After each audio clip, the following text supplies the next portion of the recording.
If we find ourselves spending a lot of time in this trough, in this chasm of death, we're sucking the life out of ourselves and we're not necessarily making an impact. One of my favorite days of the week, it is Whiteboard Wednesday. Think about the instance, and this is a day that gives me high energy. Think about the work that you find yourself doing though, that just sucks the life out of you, sucks that energy away from you. So how do we avoid the chasm of death? How do we avoid spending a lot of time doing things that don't bring us energy and don't have impact? Let's go ahead and put this up against a 2x2. So we're going to put low energy activities on this side, high energy activities on this side. And this is a continuum. One of the cool things about low energy versus high energy, there are things that I do that give me a lot of energy. There are things that others do that give them a lot of energy. Some of those things that others do that give them a lot of energy suck the life out of me. And I think we all can find ourselves on this continuum with a number of the different things that we're working on. So what sucks the life out of you? Low energy. What gives you energy? What fills that battery up? Okay, so that's one side. On the other axis, I want to go ahead and talk about low impact and high impact. So low impact and high impact.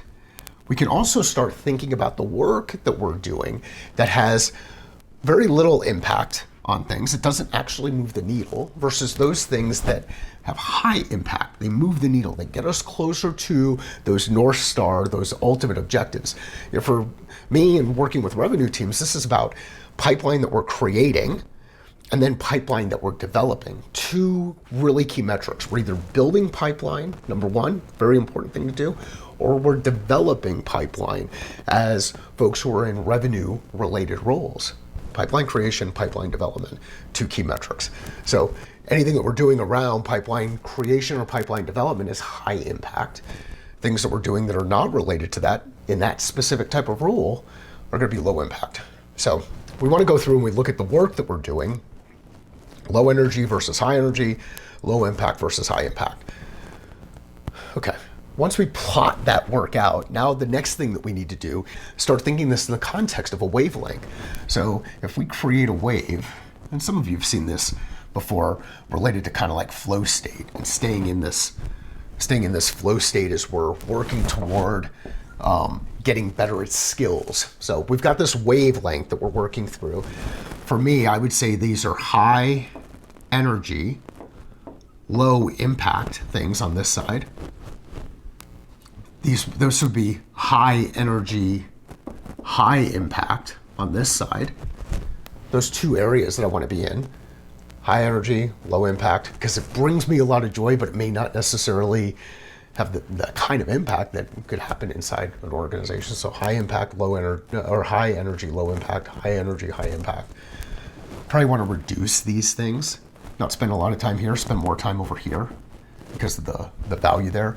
And then down here, we get those things that are low energy, low impact.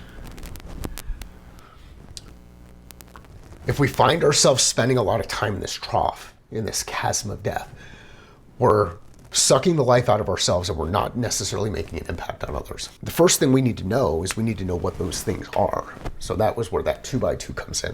Now the next thing we can start doing, and what's really cool about this, is if we find others whose wavelength is the opposite, these things, even though they're low impact, they actually create high energy for somebody else on our team. Think about accounting, like that is super low energy. Anything that comes together with doing that kind of work is super low energy to me. If I can find somebody who that brings a lot of energy working through those things, now I can have someone who can come in and start to supplement work I do and balance things out. And this is one of the cool things about working in teams. If we can figure out what your wavelength looks like and you understand what their wavelength looks like, imagine what happens when you start to partner together and everybody is working on things that bring them high energy and are making impact. So avoid the chasm of death. Stop doing work that's low energy, low impact. Find others who gain energy out of that kind of work and work together with them. That's the cool thing about working as partners. Thanks.